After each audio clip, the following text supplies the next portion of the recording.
Hi there guys, in this video I will show you how to find out when you created Reddit account.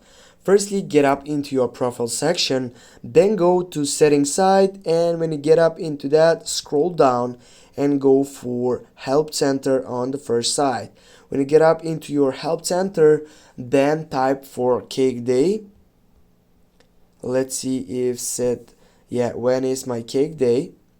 Go for it. Here it says to determine the day that you join Reddit, go to your profile, find where it says Redditor for XX years.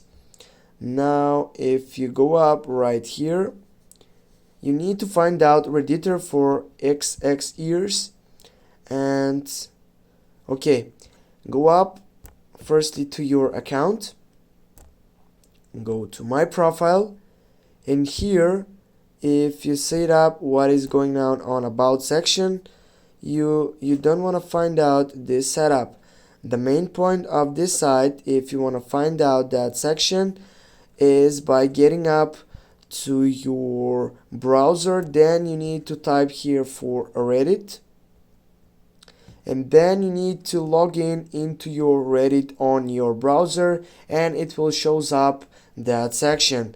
When you get up and log in into your site, you're gonna be able to see your setup. Now go for continue right here, go allow, and then you need to go on your account section, and with this you're gonna be able to get up to the main point. Thanks for watching guys, don't forget to hit that like and share the video. See you soon.